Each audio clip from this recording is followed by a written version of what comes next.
만선의 복을 주신 이유, 이런 제목으로 함께 하나님의 말씀을 나누겠습니다.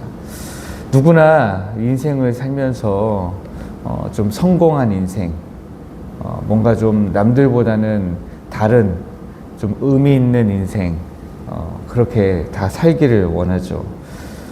내가 하는 일마다 잘 되고 자녀가 잘 되고 내 손으로 수고한 모든 일에서 풍성한 결실 보기를 누구나 다 바라면서 살아갑니다.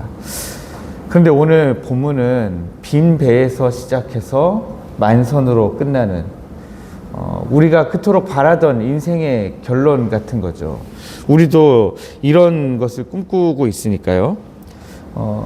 우리 인생이 다 만선을 향해서 정말 태어나자마자 인생의 어느 시점에 만선을 향해서 다 달려가는 그런 인생들 아닙니까? 그런데 지금 이 베드로는, 이 본문에 나타나는 베드로는 밤새도록 수고하여서도 얻지 못했던 만선의 복을 아침에 맞게 됩니다. 그런데 그 만선의 복을 누리자마자 베드로가 배를 버려두고 주님을 따라 떠나게 됩니다. 그래서 이 이야기는 그냥 읽으시면 그런가 보다 할 수 있는 이야기지만 뭔가 계속해서 우리가 추구하는 것, 근데 그것에 다다랐던 어떤 사람이 그것을 왜 버려두고 떠났는가, 왜 물고기를 잡고 나서 물고기 숫자를 세워보지도 않았는가 라는 것들을 살펴보기 시작하면 또 다른 관점에서 이 이야기를 받아들이게 되는 것입니다. 우리는 흔히 신앙생활의 목적을 내 빈 배를 채우는 것이다 라고 착각할 때가 있습니다. 그래서 우리는 예전에 전도할 때 어떻습니까? 요즘에도 그렇게 전도하시는 분들이 가끔 있는데, 예수 믿으면 복받아 라는 말로 우리가 전도를 많이 하죠. 인생의 여러 골짜기와 인생의 여러 시험과 환난 가운데서 고통당하고 있는 사람들을 보면 우리가 뭐라고 얘기합니까? 예수님 믿으면 다 고침받고 해결돼 라고 우리가 이야기합니다. 예수님 믿으면 고침받고 해결된다 라고 하는 것은 너무나 당연한 거죠.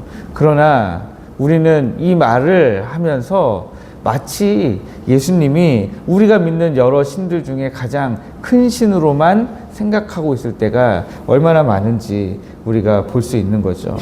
그런데 오늘 본문이 우리에게 말씀하고 있는 것은 비어있던 고깃배, 물고기를 하나도 잡지 못했던 배가 완전히 가득 차는 것이 신앙의 결승전이 아니라, 거기가 결승선이 아니라 거기가 새로운 출발점이다, 사명의 출발점이다 라고 하는 것을 우리에게 지금 보여주고 있다라는 것입니다. 어저께 우리 살살기도하면서 그런 얘기 했잖아요. 우리 권사님이 말씀하신 것 같은데, 30대의 신부가 되었던 그분이 말씀하기를, 내가 땅만 팔리면 성당에다가 다 드릴게요 했는데 그 사람 결국 안 하더라. 예. 근데 우리는 다 그렇게 생각하는 거예요. 땅 팔리는 것이 내 믿음의 목적이 되는 경우가 너무 많다는 거죠. 네. 지금 오늘 그런 이야기를 하고 있는 겁니다. 오늘 본문의 배경은 게네사렛 호숫가입니다. 거기서 물고기를 잡고 있는 어부 베드로는 베테랑이죠. 네. 여기 게네사렛 호숫가에서 나고 자라서 잔뼈가 굵은 사람입니다.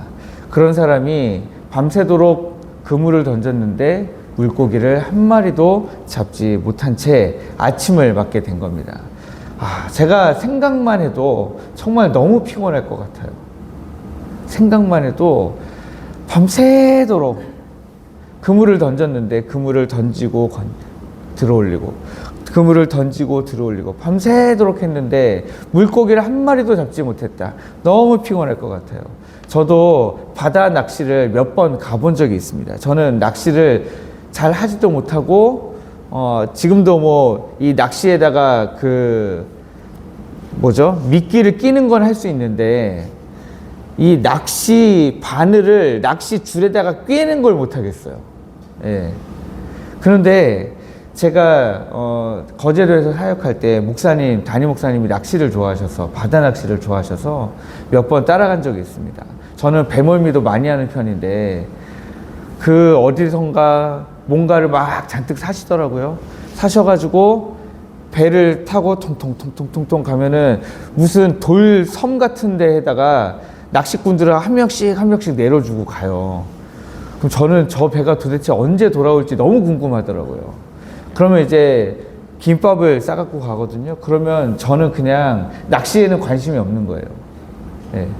저는 뭐 낚시 바늘을 꿰맬 줄도 모르고 아무것도 할 줄 모르니까 그냥 가서 목사님이 그 미끼 던져 그럼 미끼 던지고 그 던지는 맛에 예. 그리고 이제 그거 던지고 김밥 먹고 라면 끓여 먹고 이제 그런 거가 재밌어서 저는 이제 간 거죠. 그런데 오후쯤 되잖아요. 그럼 목사님이 잡고 싶은 물고기를 하나도 못 잡으시는 거예요. 제가 따라간 경우에는 한 번도 못 잡았어요. 제가 한 4번인가 따라간 것 같은데 다른 날에는 그렇게 뭔가 뭐 감성도민이 뭐 이렇게 잡으신대요. 근데 제가 따라간 날은 하나도 항상 못 잡으시는 거예요.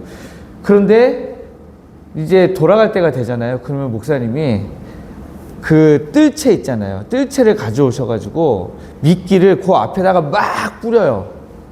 그리고 그 꽁치 같은 거, 학꽁치 같은 거가 이렇게 막 몰리잖아요. 그러면 뜰채로 확 잡아요. 왜냐? 이거라도 안 잡아가면 마음이 힘드신 거예요. 근데 그 물고기는 이제 목사님 표현에는 그때 잡어라고 하시더라고요. 목사님이 진짜 잡고 싶은 물고기는 저 깊은 바닷속에 있는, 예.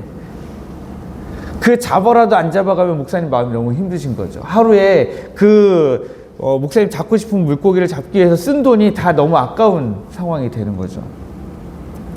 그래서 베드로의 심정이 이해가 됩니다. 밤새도록 그물을 던졌는데 물고기를 한 마리도 잡지 못하고 아침에 다시 부둣가로 돌아왔을 때 그 어부 베드로의 심정이라고 하는 것은 실패죠.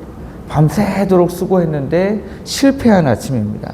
그런데 우리 주님이 그 게네사렛 호숫가에 서셔서 시몬 베드로의 배에 올라탔습니다. 아마 4장에서 시몬 베드로의 장모의 열병을 고쳐주신 인연이 있으시니까 아마 얼굴을 서로 알았을 겁니다. 그래서 그 시몬 베드로의 배에 올라서서 사람들을 막 가르치십니다. 사람들을 가르치신 내용이 얼마나 중요한 내용이시겠습니까? 우리 주님이 44절에 갈릴리 여러 해당에서 전도하시더라 뿐만 아니라 43절에도 내가 다른 동네에서도 복음을 전하여야 하리라 하셨는데 그 복음을 전하셨으니까 그 복음이 얼마나 중요한 내용이겠어요. 그러나 오늘 본문에는 그 중요한 주님이 전하신 내용은 하나도 말해주지 않아요. 그냥 주님이 사람들에게 말씀을 전하셨다라고 하는 주님의 행위 정도로만 이야기합니다. 왜냐하면 오늘 본문에서 중요하게 다루고 싶은 내용이 아니기 때문에 그렇죠. 중요한 내용은 뭡니까? 우리 주님이 말씀을 다 마치시고 그때부터 시몬 베드로와 관계에서 일어난 일이죠. 시몬 베드로에게 4절 말씀에 이렇게 명령하십니다. 깊은 데로 가서 그물을 내려 고기를 잡으라. 이 주님의 말씀이니까 시몬 베드로가 받아들이기는 해요. 선생님, 우리들이 밤이 새도록 수고하였으되 잡은 것이 없지만은 말씀에 의지하여 내가 그물을 내리리이다. 그런데요, 여러분, 주님이 지금 시몬 베드로에게 깊은 데로 가서 그물을 내려 고기를 잡으라 했을 때에는 뭔가 때와 장소가 좀 잘 안 맞습니다. 왜냐하면 여러분, 그물은 밤에 던지는 게 좋을까요? 낮에 던지는 게 좋을까요? 고기는 언제 많이 잡힐까요? 밤에 잡혀요. 그러니까 어부 베드로가 밤새도록 수고한 겁니다. 아침에 물고기도 쉬어요. 예, 아침에 물고기들이 막 떼로 지어서 돌아다녀가지고 그거를 잡을 수 있는 게 아니에요. 아침에 나가면 물고기가 한 마리도 안 보이는 거예요. 그러니까 밤에 다닌 건데 아침에 그것도 말씀을 다 마치시고 얕으니까 이제 우리 시간으로 하면 뭐 9시 뭐 10시 이렇게 돼가지고 이제는 해가 막 쨍쨍 쬐가지고 그물을 내려도 이 물고기들이 해가 비치면 더우니까 저 밑으로 내려갈 거잖아요. 그러면 이게 지금 바다가 아닙니다. 호수예요, 호수. 그러니까 저 밑으로 내려가면 그물로 던져서 잡을 수 있는 한계치가 있겠죠. 그물이 저 밑바닥까지 다 담는 게 아니잖아요. 요즘처럼 이렇게 배에서 물고기 잡는 기술이 발달해가지고 그물을 저 밑바닥까지 내려갖고 막 쌍끌이 해가지고 막 그 다음에 건져 올리는 게 아니잖아요. 지금 어부들이 크지 않은 배에서 그물을 내리는 거니까요. 이 그물이 그렇게 깊게까지 내려가는 그물이 아니라는 거예요. 그러면 물고기는 얕은 데서 잡는 게 좋겠어요? 깊은 데서 내리는 게 좋겠어요? 얕은 데서 그물을 내려야 물고기가 도망갈 곳 없이 바닥까지 훑어서 이 그물로 물고기를 잡을 거 아닙니까? 깊은 데 가서 그물을 내려봤자 물고기는 더 깊은 데 내려가 있는데 그물로 잡을 수 있는 게 없잖아요. 그런데 그래서 우리 주님의 명령은 시몬 베드로가 봤을 때는 맞지 않다라는 거예요.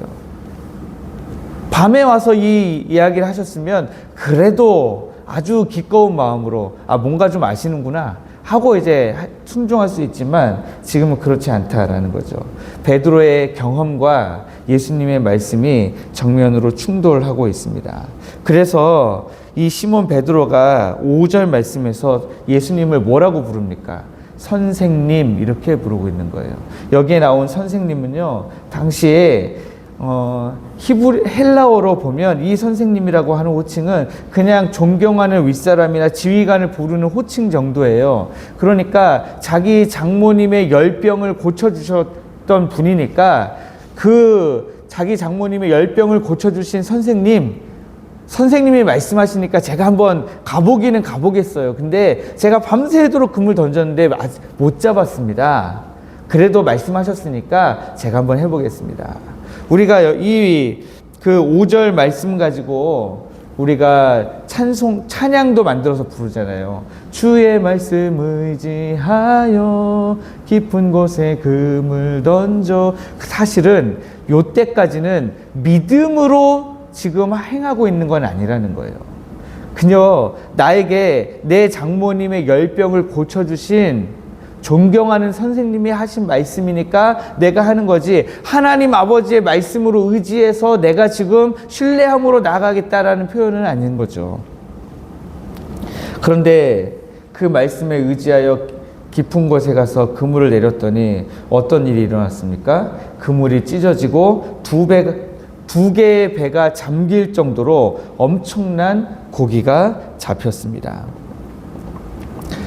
이 고기의 숫자 누가가 봤을 때는 중요하지 않은 거예요. 네. 몇 마리가 잡혔냐 별로 중요하지 않아요. 누가가 봤을 때. 왜냐? 그 뒤에 나오는 일이 훨씬 중요하기 때문입니다. 물고기가 잡혔는데 너무 많이 잡혀가지고 다른 동무들에게 손짓하여 와서 다른 배가 같이 끌어올렸는데 두 배가 다 잠길 정도로 물고기가 많이 잡혔습니다. 여러분, 만약에 여러분의 인생에 이런 만선의 복이 들어왔다면, 복을 받았다면 여러분도 어떻게 하시겠습니까? 이야, 사람에게는 인생에 3번의 기회가 온다더니 그 한 번의 기회가 지금 나한테 왔구나, 할렐루야 하면서 이제 그걸 가지고 누리는 인생을 어떻게 누릴 것이냐를 이제 고민하는 거죠. 어떻게 누릴 것이냐를 고민하면서 내가 이걸 잘 누려야 하나님이 좋아하시겠지라고 우리가 생각합니다. 내가 이거를 구두쇠처럼 혼자만 어떻게 꽁꽁 끌어안고 누리느냐, 아니면 이거를 다른 사람들과 같이 누릴 수 있도록 내가 조금씩 베푸느냐의 문제로 우리가 생각하는 경우가 굉장히 많다는 거예요. 그런데 이 만선의 기적, 두 배가 잠길 정도로 고기를 잡은 이 놀라운 일들이 일어난 이후에 베드로는 물고기는 쳐다보지도 않았어요. 물고기가 그렇게 많이 잡힌 것을 보자마자 바로 주님께 달려갑니다. 그리고 이렇게 고백하죠. 주여, 나를 떠나소서. 나는 죄인이로소이다. 8절 말씀에 호칭이 바뀌는 겁니다. 선생님이었는데 이제는 주님으로 호칭이 바뀌게 되는 거예요. 지금까지는 그저 우리 집에 아픈 환자 한 명을 고쳐주셨던 좋은 존경하는 선생님이었는데, 이제는 내 인생을 주관하시는 하나님으로 보이기 시작한 거예요. 예수님의 신적인 권위 앞에 서니까 물고기는 보이지 않고 내가 얼마나 커다란 죄인인가 라고 하는 것이 보였다라는 거예요. 그때 예수님이 말씀하십니다. 무서워하지 말라. 이제후로는 내가 사람을 취하리라 하시면서 베드로를 부르시니까 베드로가 모든 것을 버려두고 예수를 따랐다. 이렇게 기록되어 있는 것을 우리가 볼 수 있는 거죠. 왜 베드로가 물고기가 잡혔을 때 물고기도 좀 세고 물고기도 좀 주변 사람들에게 좀 나눠주고 그 물고기로 자기도 좀 인생의 문제를 해결하고, 왜 그렇게 하는 것이 아니라 그 모든 것을 버려두고 세어보지도 않은 채 주님을 따랐을까요? 선물보다 선물을 주신 분이 더 크다는 사실을 알았기 때문이에요. 주님은 언제든지 이런 물고기를 잡게 해줄 수 있는 분이라는 사실을 알게 된 거죠. 또 하나는 축복은 누림이 아니라 사명이기 때문에 그렇습니다. 축복을 주신, 우리 하나님이 복을 주신 목적은 우리로 하여금 그것을 단순히 잘 누려라 하는 것이 아니라 그것 자체가, 그 복을 주신 목적이 우리로 하여금 새로운 사명을 감당하도록 하기 위한 것이다 라는 사실입니다. 제가 선교사 하다가 한국 교회에서 이제 담임 목회를 시작하게 되었다 했을 때 다른 선교사들은 엄청나게 부러워했습니다. 예. 제가 어떤 교회에 가서 어떤 사역을 할지는 다들 관심 없어요. 담임 목사가 됐어? 이거 하나만 가지고 엄청 부러워하는 거예요. 그러나 저는 그 모든 부러움의 시선을 한눈에 받으면서 저는 속으로 생각했습니다. 아, 나에게 새로운 사명이 시작된 것을 아무도 모르는구나.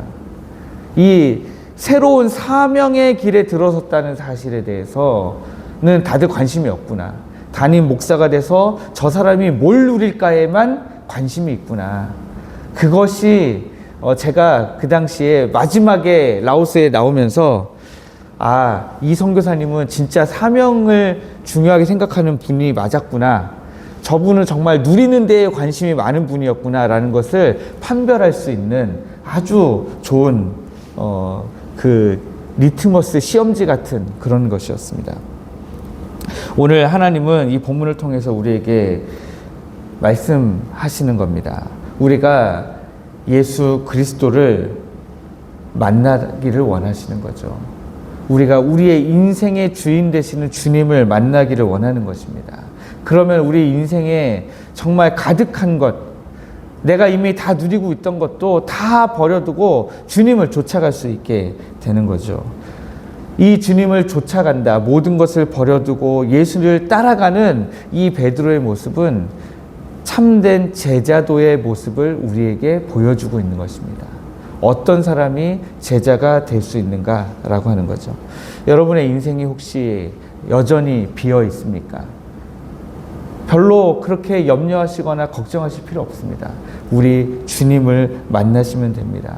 우리 주님 앞에 나아가시면 됩니다. 주님 나를 만나달라고 어저께 말씀처럼 주님을 열심히 찾으시고 만나셔서 요청하시면 된다는 거예요. 배가 가득 찼을 때 여러분의 삶에 우리 하나님 주신 복이, 우리 하나님 복을 주셨을 때 그 주신 복에 물고기의 마음 뺏기지 마시고 그제서야 비로소 시작되는 참된 제자의 길을 여러분들이 걸으시기를 주님의 이름으로 축복합니다.